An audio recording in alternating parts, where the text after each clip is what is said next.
محمد وآل محمد وعجل فرجهم. أعوذ بالله من الشيطان الرجيم. بسم الله الرحمن الرحيم. الحمد لله رب العالمين، وصلى الله على سيدنا محمد نبيه وآله وسلم تسليما. صلوات صل على محمد وآل محمد. بسم الله الرحمن الرحيم. عن جابر بن عبد الله الأنصاري عن فاطمة الزهراء عليه السلام بنت رسول الله صلى الله عليه وآله وسلم قال: سمعت فاطمة أنها قالت: دخل علي أبي رسول الله في بعض الأيام فقال: السلام عليك يا فاطمة. فقلت: وعليك السلام. قال: إني أجد في بدني ضعفا. فقلت له: أعيذك بالله يا أبتاه من الذوق. فقال: يا فاطمة ائتيني بالكساء اليماني فغطيني به. فآتيته بالكساء اليماني فغطيته به. وصرت أنظر إليه وإذا وجهه يتلألأ كأنه البدر في ليلة تمامه وكماله. فما كانت إلا ساعة وإذا بولد الحسن قد أقبل. وقال: السلام عليك يا أمه. فقلت: وعليك السلام يا قرة عيني وثمرة فؤادي. فقال: يا أمه إني أشم عندك رائحة طيبة كأنها رائحة جدي رسول الله صلى الله عليه وآله وسلم. فقلت: نعم، إن جدك تحت الكساء. فأقبل الحسن نحو الكساء وقال: السلام عليك يا جدّ يا رسول الله. أتأذن لي أن أدخل معك تحت الكساء؟ فقال: عليك السلام يا ولدي ويا صاحب الحوض، قد أذنت لك. فدخل معه تحت الكساء. فما كانت إلا ساعة وإذا بولد الحسين قد أقبل وقال: السلام عليك يا أمه. فقلت: وعليك السلام يا ولدي ويا قرة عيني وثمرة فؤادي.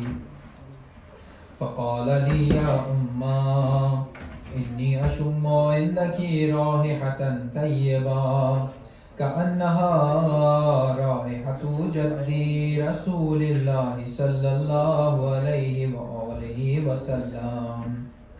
فقلت: نعم، إن جدك وأخاك تحت الكساء. فدنا الحسين نحو الكساء وقال: السلام عليك يا جدّا. السلام عليك يا من اختاره الله. أتأذن لي أن أكون معكما تحت الكساء؟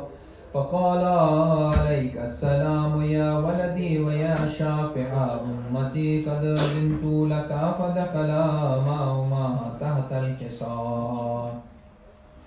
فأقبل عند ذلك أبو الحسن علي بن أبي طالب وقال: السلام عليك يا بنت رسول الله. فقلت: وعليك عليك السلام يا أبا الحسن ويا أمير المؤمنين. فقال يا فاطمة إني أشم عندك رائحة طيبة كأنها رائحة أخي وابن عمي رسول الله. فقلت نعم هو مع ولديك تحت الكساء.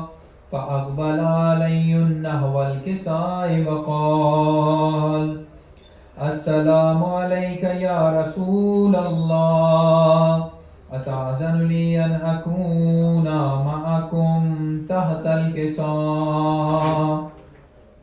قال له عليك السلام يا أخي ويا وسيء وخليفته وصاحب لوائي، قد أذنت لك. فدخل علي تحت الكساء. ثم أتيت نحو الكساء وقلت السلام عليك يا أبتا يا رسول الله، أتأذن لي أن أكون معكم تحت الكساء؟ قال عليك السلام يا بنتي ويا بزعتي، قد أذنت لك. فدخل تحت الكساء. فلما اكتملنا جميعا تحت الكساء أخذ بي رسول الله بطرفي الكساء وأومأ بيده اليمنى إلى السماء وقال اللهم إن هؤلاء أهل بيتي وخاصتي وهامتي، لحمهم لحمي ودمهم دمي، يؤلمني ما يؤلمهم ويحزنني ما يحزنهم. أنا حرب لمن حاربهم وسلم لمن سالمهم، وعدو لمن عاداهم ومحب لمن أحباهم. إنهم مني وأنا منهم. فاجعل صلواتك وبركاتك ورحمتك وغفرانك ورضوانك علي وعليهم، وأذهب عنهم الرجس وطهرهم تطهيرا. صلوات.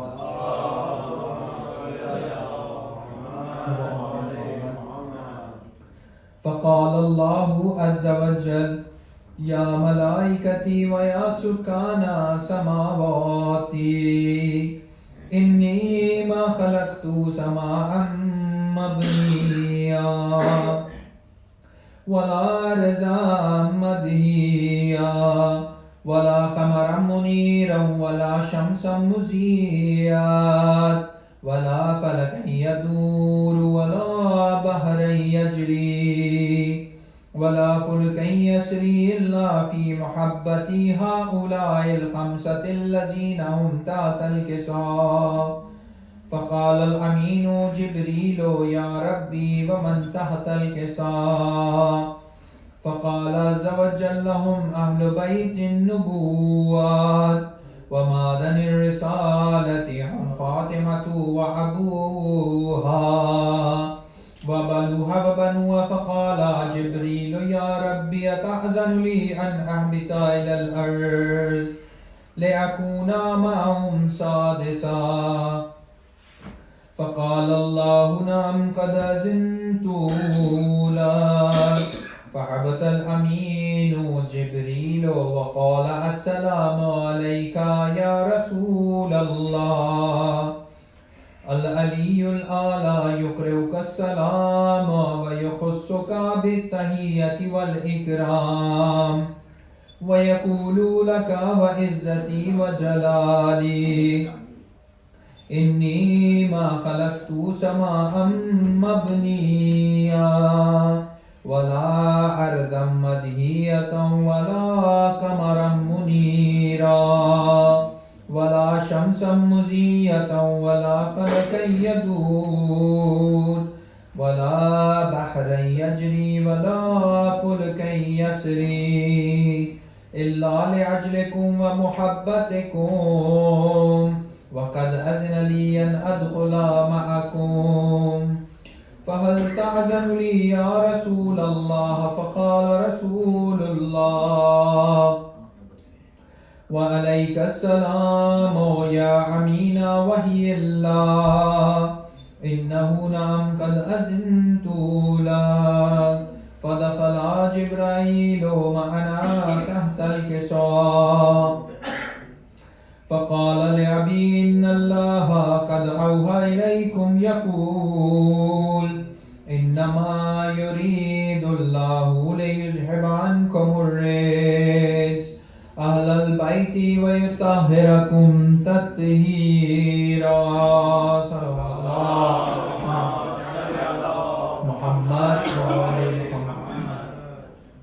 فقال علي لأبي يا رسول الله أخبرني ما لجلوسنا هذا تحت الكساء من الفضل عند الله. فقال النبي صلى الله عليه وآله والذي بعثني بالحق نبيا واصطفاني بالرسالة نجيا ما ذكر خبرنا هذا في محفل من محافل الأهل الأرض وفيه جمع من شيعتنا ومحبينا إلا ونزلت عليهم الرحمة وحفت بهم الملائكة واستغفرت لهم إلى أن يتفرقوا. فقال علي عليه السلام إذا والله فزنا وفاض شيعتنا ورب الكعبة. فقال النبي صلى الله عليه وآله يا علي والذي بعثني بالحق نبيا واصطفاني بالرسالة نجيا ما ذكر خبرنا هذا في محفل من محافل الأهل الأرض وفيه جمع من شيعتنا ومحبينا وفيهم مهموم إلا وفرج الله هما ولا مغموم إلا وكشف الله غما ولا طالب الحاجة إلا وقضى الله حاجته. فقال علي عليه السلام إذا والله فزنا وسعدنا وكذلك شيعتنا فازوا وسعدوا في الدنيا والآخرة ورب الكعبة.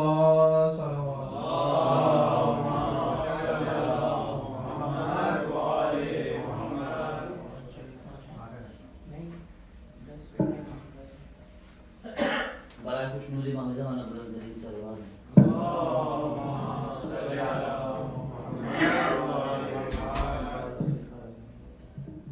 ایک دفعہ اور بلند ترین درود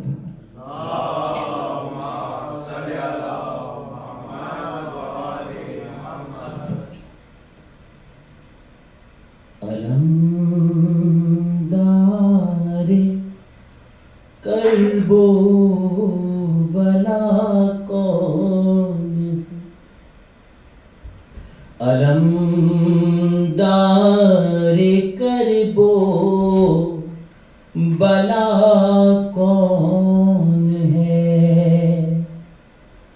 بتاؤ وفا کا خدا کون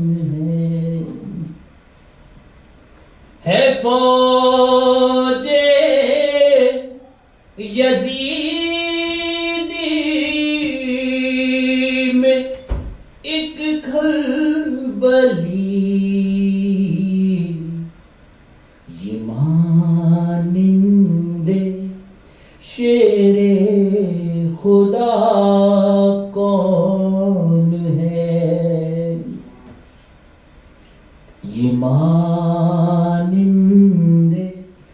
شیر خدا کون ہے جس کے علم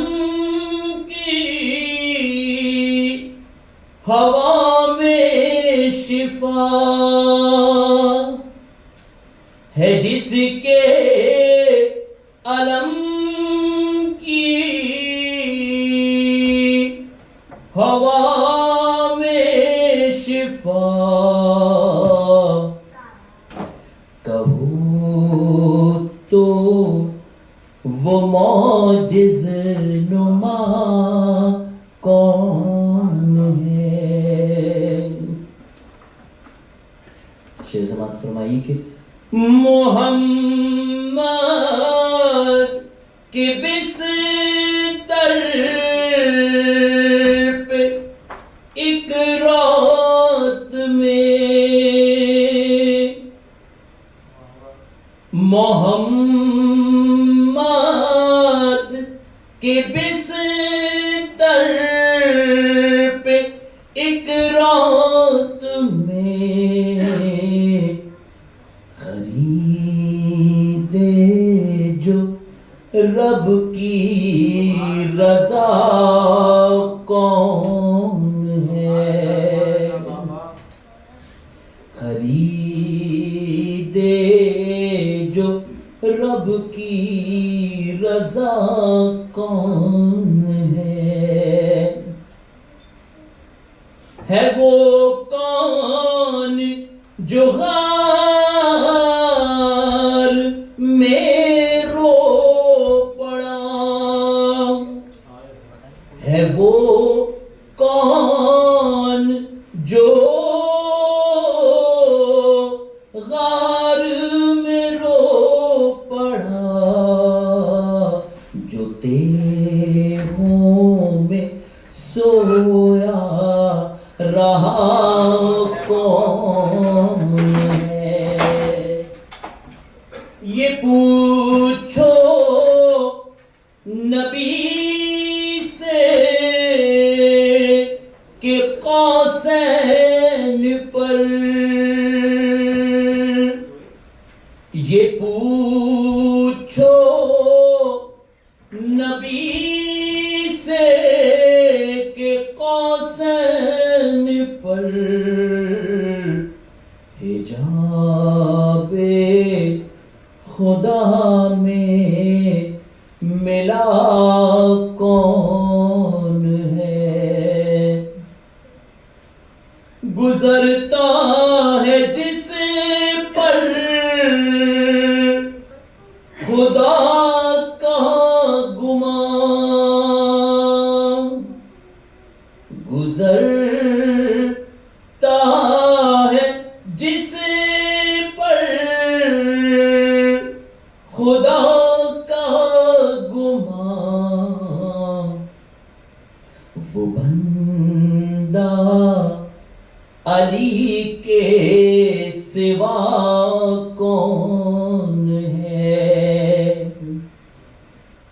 ہمارے ہیں محشر میں 14 سخی،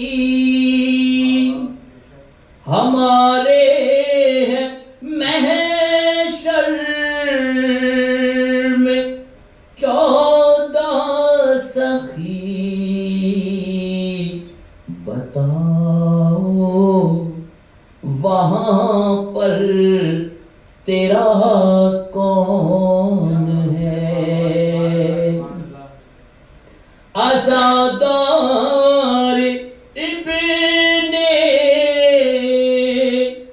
علی کے سوا، عزادار ابن علی کے سوا، کہو سیدہ کی دعا کون ہے؟ بتاؤ وفا کا خدا کون ہے؟ صحابی نبی کے بہت ہے مگر صحابی نبی کے بہت ہے مگر عہد میں بتاؤ رکا کون ہے، عہد میں بتاؤ رکا کون ہے، علمدار کرب و بلا کون ہے۔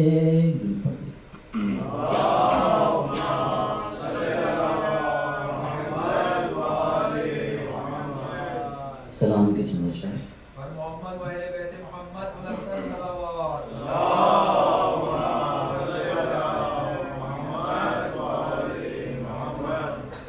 ایک اور بلند ترین سلام پڑھیے۔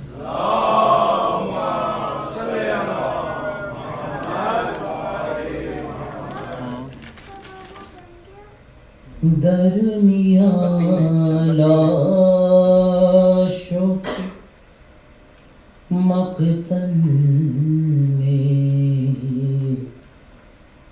کھڑی ہے زینب،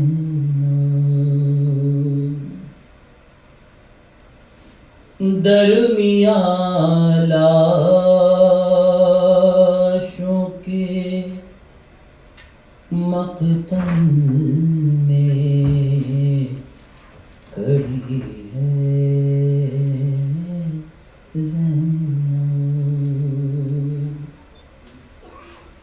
اس اندھیرے میں کسے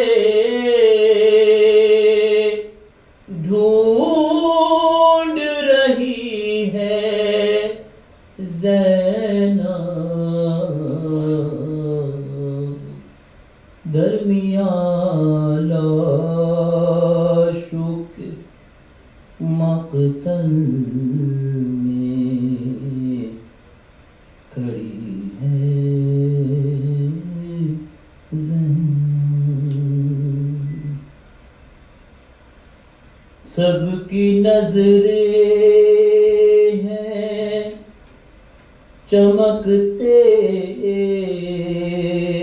ہوئے خنجر کی طرح، سب کی نظریں ہیں چمکتے ہوئے خنجر کی طرح، بھائی کا خشک گلا دیکھ رہی ہے زینب،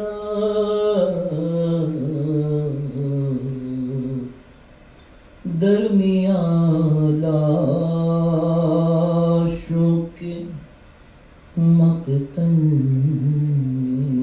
میں کھڑی ہے زینب، ہاتھ اٹھا کر کس طرح سے لاشوں کو سلام،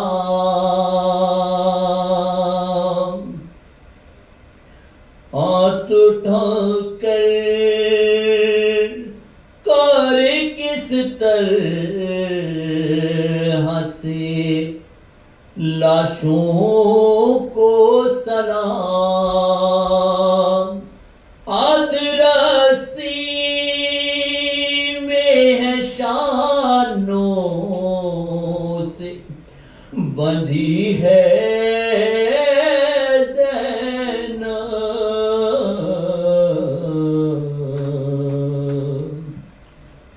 درمیان لاشوں کے مقتل میں کھڑی ہے زینب۔ چھوڑ کر بھائی کو مقتل سے ہو رخصت کیسے،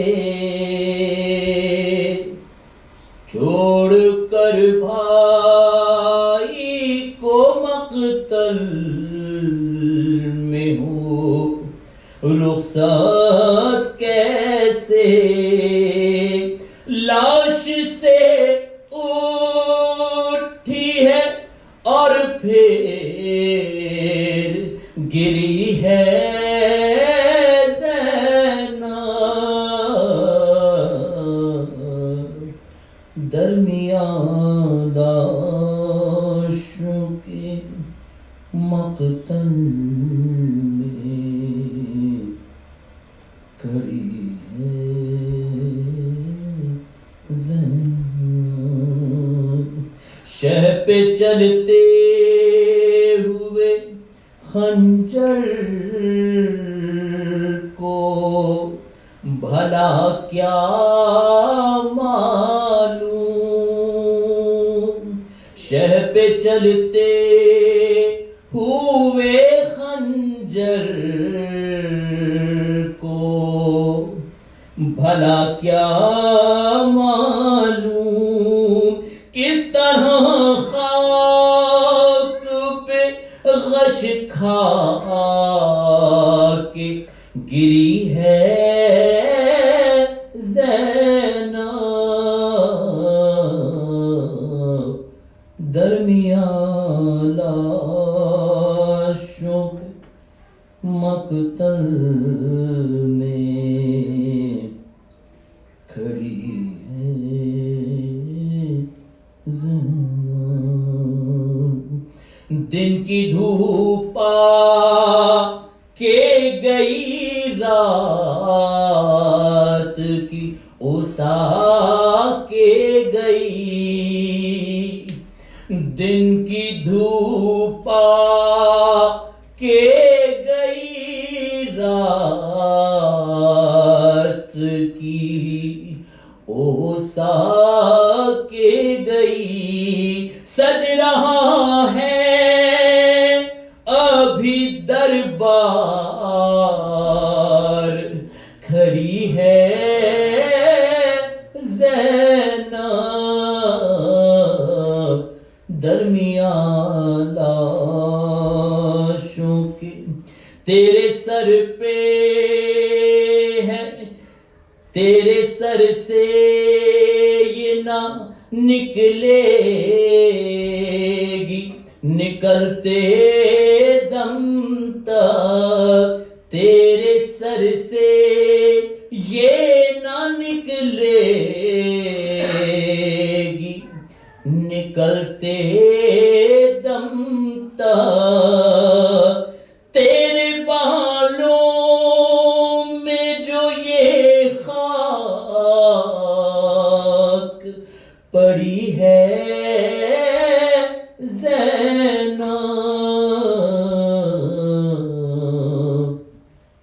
درمیان لاشوں کے مقتل میں کھڑی ہے زینب، دی بچانے کے لیے گھر سے جو نکلی تھی نوید، دی بچانے کے لیے گھر سے جو نکلی تھی نوید، بچ گیا دین، بچ گیا دین، مگر کیسی لٹی ہے زینب، درمیان لاشوں کے مقتل میں کھڑی ہے زینب۔ درمیان لاشوں کے مقتل میں کھڑی ہے زینب، اس اندھیرے میں کسے ڈھونڈ رہی ہے زینب۔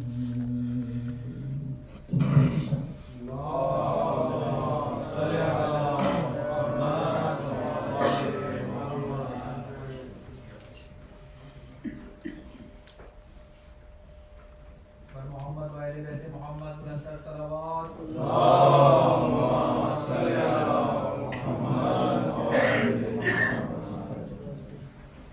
بر محمد وآل محمد صلوات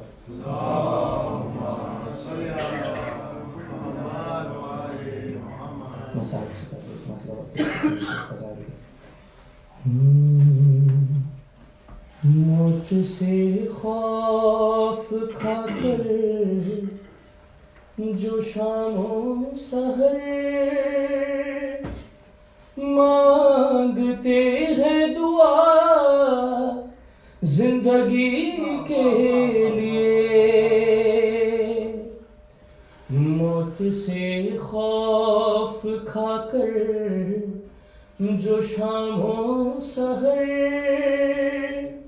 مانگتے ہیں دعا زندگی کے لیے، دست بستہ ہے ان سے یہی التجا کہ زندگی وقف کر دے علی کے لیے، اور آپ قمبر کے رتبے سے واقف نہیں، آپ قمبر کے رتبے سے واقف نہیں، اور سمجھنے چلے ہیں مقام علی، آپ قمبر کے رتبے سے واقف نہیں، اور سمجھنے چلے ہیں مقام علی، بندہ پرور خدا را کوئی چیز تو ارے چھوڑ دیجئے خدا اور نبی کے لیے،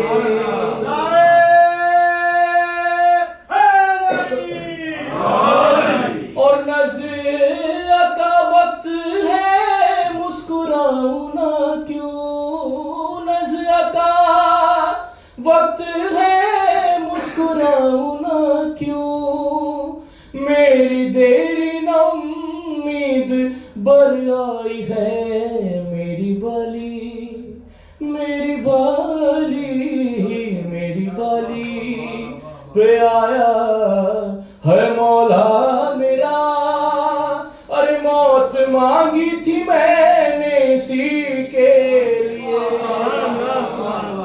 موت سے خوف کھا کر جو شام و سحر مانگتے ہیں دعا زندگی کے لیے، اور تجھ کو اس بات کی کیا نہیں ہے خبر، تیری بالی پہ ہوں گے علی جلوگر، تجھ کو اس بات کی کیا نہیں ہے خبر، تیری بالی پہ ہوں گے علی جلوگر، اے سعید خوش انجام اب قبر میں اور کیا چاہیے روشنی کے لیے، موت سے خوف کھا کر جو شام و سحر مانگتے ہیں دعا زندگی کے لیے۔ درود پڑھ دیجئے محمد وآل محمد۔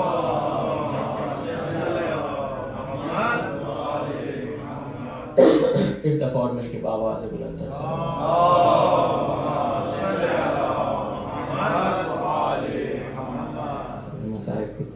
شعر افسوس نبی زادیوں کا شام میں جانا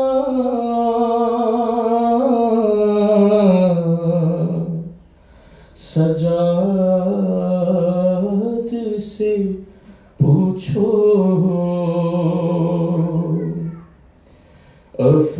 افسوس نبی زادیوں کا شام میں جانا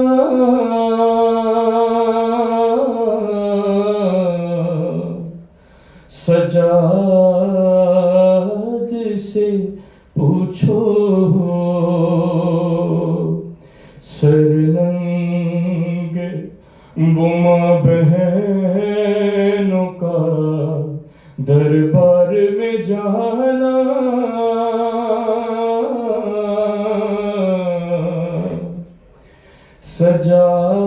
سجاد سے پوچھو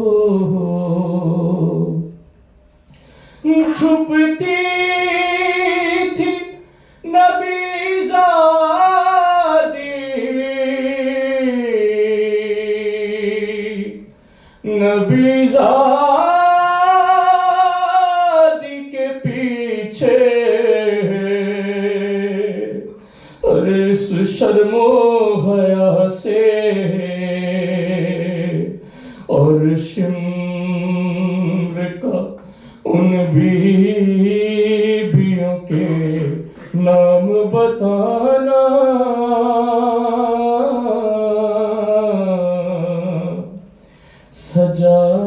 سجاد سے پوچھو افسوس نبی زادیوں کا شام میں جانا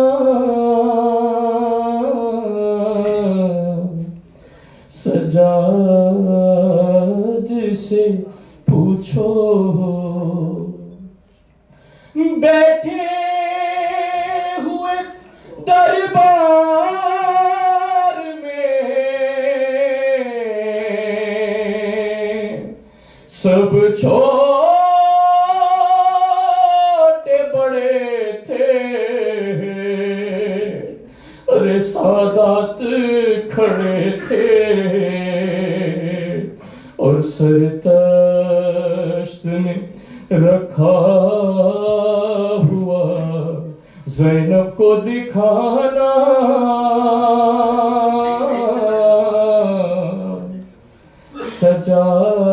سجاد سے پوچھو افسوس نبی زادیوں کا شام میں جانا سجاد سے پوچھو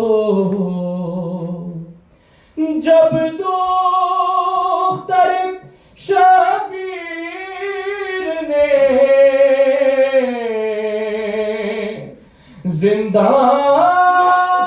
زندان میں قضا کی ارے آفت کی گھڑی تھی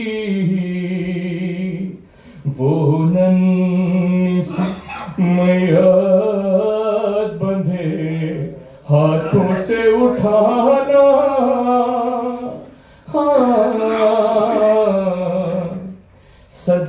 سجاد سے پوچھو اور جب غسل سکینہ کو وہاں دے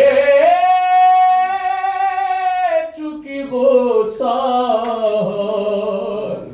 ارے تھا سب کا برا حال اس ننھی سی میت پہ نشان رسی کے پانا